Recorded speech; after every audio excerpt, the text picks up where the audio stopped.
Ini yang bagian kesepian. Ada banyak sekali jenis kesepian. Ada namanya kesepian emosional. Kesepian emosional itu tidak ada hubungannya dengan ada banyak orang atau tidak. Tapi jiwamu memang jiwa sepi. Meskipun malam hari ini mungkin puluhan teman di sekelilingmu, kamu merasa sendirian. Berarti apa? Emosimu yang kena mental ini sudah. Jadi temennya banyak loh, kok masih merasa kesepian. Ramenya bising di sekeliling, kamu merasa asing sendirian. Ini kesepian level emosional. Ada orang yang seperti ini. Jadi kesepian itu ternyata tidak selalu harus sendirian. Banyak teman pun orang bisa kesepian. Jadi rumusnya ternyata bisa bolak-balik ya. Sendirian tidak mesti kesepian. Kesepian tidak pasti sendirian. Mungkin kamu dekat dengan orang yang kamu benci, rasanya tidak nyambung sama sekali dan kamu merasa sendirian. Tidak ada yang mendukung. Atau banyak orang sih tapi saya tidak ada yang kenal loh Pak. Ya kamu rasanya kesepian. Mungkin kamu naik kereta atau naik bis itu, padahal bisnya penuh. Tapi karena kamu tidak kenal semuanya kan kamu diem saja dari Jogja sampai Jakarta, ya rasanya sendirian. Nanti kamu sampai di tujuan di Jakarta ditanya, ke Jakarta sama siapa? Sendirian. Padahal saat kereta itu ratusan orang jumlahnya. Tapi begitu ditanya sama siapa ke Jakarta sendirian. Karena sebanyak itu orang tidak kamu hitung. Kamu menghitungnya dirimu saja yang tidak kenal dengan mereka semua. Yang kesepian jiwamu. Jiwa kalau sudah kesepian ya sebanyak apapun keramaian, sejumlah apapun orang di sekelilingmu ya kamu tetap merasa sepi. Ada kalanya sepi itu karena mungkin kamu kenal, kamu ngerti, tapi mereka tidak paham dirimu. Nah, itu kamu juga biasanya merasa kesepian. Yang kedua, ada kesepian sosial. Ini terjemahan saja. Kesepian sosial itu, kalau ini kuantitas, semakin kecil jumlah teman ya semakin rasanya sepi. Semakin kurang jaringan sosial ya rasanya semakin sepi. Jadi ini kalau emosional tadi hubungannya dengan rasa yang ada di dalam, kalau yang sosial ini hubungannya dengan jumlah yang ada di luar. Wah, kok ngajinya malam hari ini sepi ya, yang datang cuma 2 orang saja. Ini kesepian level sosial. Jadi ada sosial, ada emosional. Ada eksistensial. Kesepian eksistensial itu ketika orang merasa bahwa aku sama sekali berbeda, sama sekali tidak sama dengan yang lain. Ini kesepian eksistensial. Di tengah-tengah orang misalnya, apalah kalian misalnya punya geng motor, semuanya pakai motor. Aku kok ngondel dewean yo, itu terus kamu merasa tidak sama dengan yang lain. Itu kesepian eksistensial. Misalnya sak kelas temenmu lagi party apa nyanyi-nyanyi, semuanya sukanya lagu barat, lagu Korea. Aku kok campur sari dewean ya senengnya. Ini temenku kok tidak ada yang seneng didik kempot, tidak ada yang seneng campur sari. Asing sekali. Kamu merasa sendirian. Beda dewe dengan teman-temanmu. Itu kesepian eksistensial. Jadi misalnya kamu kok kebetulan kuliah sak kelas di sini anu kabeh, ganas kabeh, preman-preman kabeh. Kamu sendiri yang ke kampus pakai kopiah, pakai itu. Oh, itu kamu di kelas mesti kesepian. Tidak sama dengan yang lain sendiri. Nah, ini namanya kesepian eksistensial. Mungkin kalian masuk ke satu daerah yang di satu daerah ini alirannya apa semua sama, kebetulan kamu tidak sama, alirannya beda dewe. Kamu akan kesepian di situ. Itu namanya kesepian eksistensial. Misalnya kalian yang biasanya tidak kunut subuhnya, masuk ke desa yang kalau subuh kunut. Begitu habis iktidal, imamnya bilang maunya baca kunut, Allahumma, kamu malah sujud. Nah, itu kesepian eksistensial. Itu kamu beda dewe aliranmu. Yang lain baca kunut, kamu sujud. Sama seperti sholat id, takbir 7 kali, kamu malah ya ruku, ya sujud. Yang lain cuma takbir loh. Nah, itu kesepian eksistensial itu namanya. Jadi baik, dalam hidup ini kadang-kadang kita mengalami ini. Bahkan ada kalanya pikiran kita tidak dipahami orang. Semuanya versi A, padahal menurutmu yang benar versi B. Kalian akan merasa kesepian. Itulah kesepian eksistensial. Nah, 3 yang terakhir situasional. Ada istilah kesepian sementara. Kesepian sementara itu dalam kondisi di waktu tertentu saja kamu merasa kesepian. Saya kesepian, Pak. Kalau malam hari saja sebenarnya, Pak. Kalau siang enggak, kalau siang temannya banyak saya, Pak. Nah, itu kesepian yang sementara saja. Ada yang kesepian kronis. Ini kayak penyakit ya. Kebalikannya kesepian yang sementara, yang transien. Ada transien, ada kronis. Kalau yang kronis ini rasanya sepi terus. Kalau tadi kan sementara.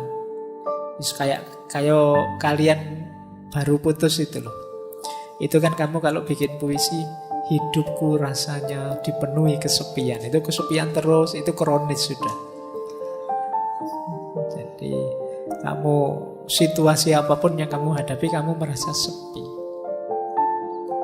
Jadi beda dengan transien tadi. Kalau transien di waktu tertentu saja. Kalau kronis ya ada kesepian situasional. Kesepian situasional itu syarat dan ketentuan tertentu yang membuat kamu terasa sepi. Pak, saya itu kesepian kalau akhir bulan. Kenapa? Uang saya habis. Nah, itu berarti situasional. Saya kalau akhir bulan rasanya sepi. Kenapa? Teman-teman menghindar semua, Pak. Kenapa? Ya mereka tahu kalau saya sudah tidak punya uang lagi. Mereka khawatir tak utangi mungkin.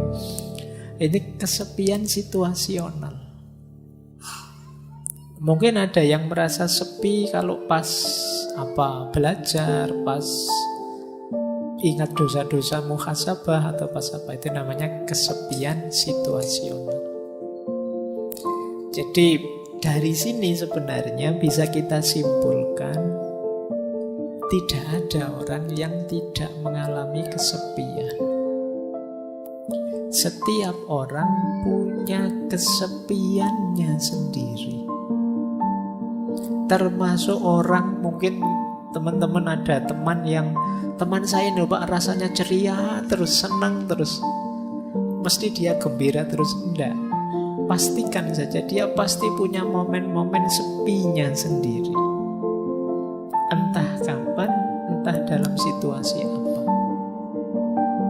Mungkin saat nilainya jatuh dari A jadi E, rasanya sepi.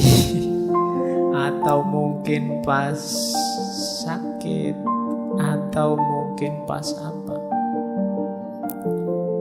Meskipun kesendirian itu kasunyatan, tapi ternyata kesepian juga kasunyatan. Karena apa? Karena tidak ada orang yang tidak punya titik sepi dalam hidupnya. Setiap orang punya titik sepinya sendiri. Apakah itu emosional, sosial, eksistensial, apakah sementara, kronis, atau situasional. Jadi, kalau menghadapi kondisi semacam ini berarti baik kesendirian maupun kesepian adalah sesuatu yang harus kita terima. Jadi jalan pertama untuk menyikapinya, jangan menyangkal. Terimalah bahwa oh iya Pak, saya kadang-kadang memang merasa sepi. Entah dalam situasi apa. Bahkan nanti di belakang kita masuk ke tema orang yang sengaja ingin menyepi. Dalam agama ini mulia. Jadi yang jelas, kesendirian dan kesepian itu dua hal yang sama-sama eksistensial kita alami dalam hidup kita. Nah, ada yang punya perspektif seperti ini. Punya perspektif bahwa kesepian itu lahir sebenarnya karena ada keinginan untuk dipahami yang tidak terpenuhi. Kenapa kok setiap orang punya titik sepinya sendiri? Karena dalam hidup pasti ada hal di mana kita ingin dipahami dan orang lain tidak bisa memahami kita. Dan kita jengkel, dan kita kecewa, dan kita marah, dan kita merasa diabaikan dan lain sebagainya. Di titik itu kita merasa kesepian. Mau saya gini loh, kok teman-teman itu tidak paham-paham sih. Itu kan kita jengkel. Keinginanku itu seperti ini loh, kok teman-teman tidak peduli sih. Itu kan terus kita jengkel. Di situ kita merasa kesepian. Makanya katanya Carl Jung yang dulu pernah kita bahas, kesepian tidak datang karena tidak adanya orang di sekelilingmu, namun karena engkau tidak mampu mengungkapkan segala yang menurutmu penting. Ada hal penting ingin kita ungkapkan, tapi orang lain tidak paham-paham. Orang lain tidak mau tahu, tidak mau mengerti. Akhirnya kita merasa sendirian. Dilanjutkan itu oleh Jodi Picoult, ini novelis Amerika. Kata dia, biar ku beritahu engkau, kalau engkau ketemu seorang penyendiri, itu bukanlah karena mereka menyukai kesendirian, namun karena mereka sebelumnya telah berusaha keras untuk membaur ke dalam dunia, dan orang-orang selalu mengecewakannya. Jadi kita merasa sepi, merasa sendiri ketika orang tidak mau tahu kita, ketika orang mengabaikan kita, ketika orang tidak peduli pada kita.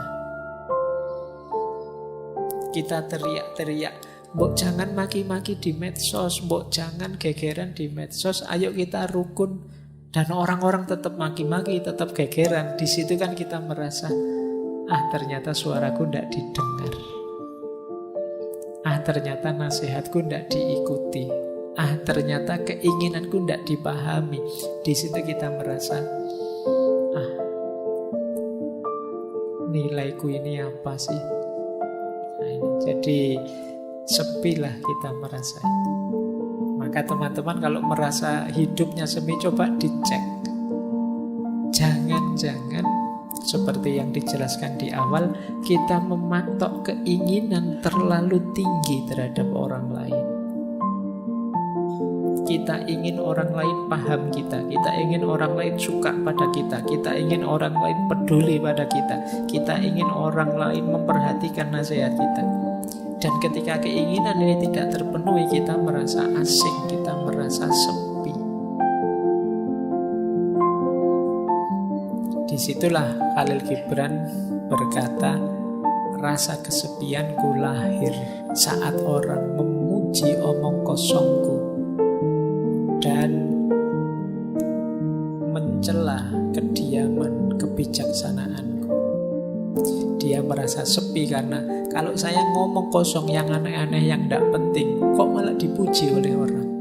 Semuanya nge-like, semuanya suka, padahal itu cuma isinya prank-prank yang tidak jelas. Tapi pas saya serius ngomong yang mantep-mantep atau saya diam dalam rangka bijaksana, orang malah mencelaku. Sekarang kan banyak orang yang mencela kediaman. Mencela kediaman itu maunya semua orang disuruh bersuara. Ya contoh paling mudah, di grup-grup WA itu saya kemarin di semua grup kan isinya innalillahi selamat itu. Isinya kan banyak itu. Seolah-olah yang tidak mengucapkan dan tidak nulis di WA dianggap sesuatu yang tercela. Padahal mungkin yang tidak ngirim WA itu yang serius berdoa, ngirim Fatihah mendoakan. Sementara yang ngirim innalillahi ya copy paste atasnya saja. Ya, tapi lebih dihargai yang copy paste karena tampil. Tidak tampil dianggap tidak ada. Itu situasi hari ini begitu. Nah, ini bahan refleksi kita lagi. Jangan-jangan rasa kesepian kita karena kita berharap terlalu banyak pada orang lain. Akhirnya kita kecewa, akhirnya kita merasa marah, merasa tersisih, merasa tidak dipedulikan. Kalau memang ini masalahnya, saatnya kita berhenti terlalu berharap pada orang lain. Ayo bahagia dengan diri kita. Kenapa? Karena rasa kesepian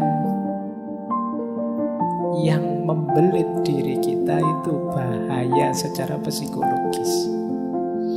Ini saya ambilkan dari satu penelitian yang menjelaskan rutenya orang kesepian. Orang kesepian itu kan mesti akarnya karena kecewa. Tidak bisa ngeblend, tidak bisa berbaur dengan dunia di sekelilingnya. Biasanya orang ini terus menyalahkan dirinya sendiri. Kenapa aku kok introvert ya? Kenapa aku kok ndak bisa ramah ya? Kenapa aku kok ndak bisa? Jadi biasanya terus disalahkan dirinya sendiri. Orang tidak menghargai dia, disalahkan dirinya. Orang tidak peduli padanya, tadi disalahkan dirinya. Dia menyalahkan dirinya terus. Sehingga akhirnya meruntuhkan self-esteem-nya, kebanggaannya pada dirinya. Kalau orang sudah runtuh kebanggaan pada dirinya, dia akan mengalami stres berat. Saya tidak berani bilang depresi ya nanti. Depresi tambah nemen. Orang stres berat itu nanti sistem imunnya kacau, dia mudah sakit, ya karena hormon kortisolnya meningkat. Tidak enaknya di penelitian itu disebut resiko kematiannya tinggi. Jadi ternyata ada korelasinya. Orang yang merasa kesepian, resiko kematiannya meningkat. Di penelitian itu disebut ya, stres berat itu setara dengan merokok 1 bungkus per hari. Bahayanya. Nah, berarti kalau teman-teman, tapi Pak kalau saya pas stres itu malah ngerokok Pak. Ya.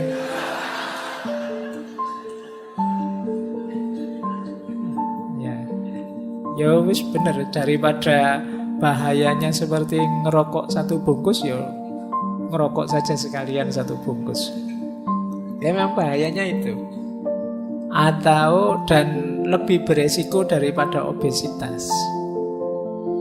Dan lebih mempengaruhi kesehatan daripada orang yang tidak mau olahraga. Jadi ternyata ya efeknya bisa ke kesehatan. Meskipun tadi hanya kesepian. Sepi, menyalahkan diri sendiri, stres, dan mati. Resiko kematiannya tinggi. Oke, baik. Ya semoga teman-teman yang sedang sendirian tidak kesepian. Kalau kesepian, jangan selalu menyalahkan diri sendiri. Kesepian tidak apa-apa, asal gembira, senang, menikmati.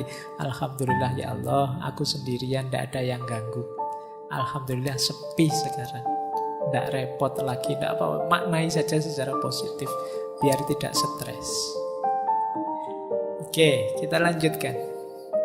Nah, yuk. Tadi kan yang ruwet-ruwet, kesendirian, kesepian. Kita lanjutkan ya perjalanan kita ke ranah positifnya kesendirian. From loneliness to solitude. Bagaimana mengubah kesendirian yang tadi kesepian menjadi kesendirian yang bermanfaat, berguna untuk diri kita. Tapi sebelum itu, mari kita lakukan 5 hal ini. Biar kesendirian kita positif. Yang pertama, ayo kita terima dan kita renungi. Jadi acceptance and reflection. Aku kok merasa sendiri, aku ini kok kesendirian, akarnya apa, sebabnya apa, yang menyebabkan situasi ini apa, mentalku kah, lingkungan kah, atau apakah. Jadi ada refleksinya. Kalau sudah terus self-development itu meningkatkan diri. Oh, selama ini mungkin aku terlalu mengikuti kata hatiku, tak latihan sebentar untuk bisa melampaui rasa suka dan tidak suka. Ini self-development namanya, mendidik diri. Nanti ada penjelasannya di belakang. Yang ketiga, action. Apapun yang terjadi, meskipun sedang kesepian, jangan berhenti berkarya, jangan berhenti bertindak, berperilaku, melakukan apa yang kita inginkan. Jadi acceptance, reflection, self-development, action, dan social support. Tetap berinteraksilah dengan orang lain untuk dapat dukungan. Setidaknya ya dukungan semangat, dukungan supporter yang menegaskan bahwa masih ada kok orang yang peduli dengan kita. Kita masih ada kok teman meskipun tidak terlalu memahami kita misalnya. Itu social support. Dan yang kelima bisa lewat jalur spiritualitas. Jangan lupa, sesepi apapun hidup kita, masih ada Allah.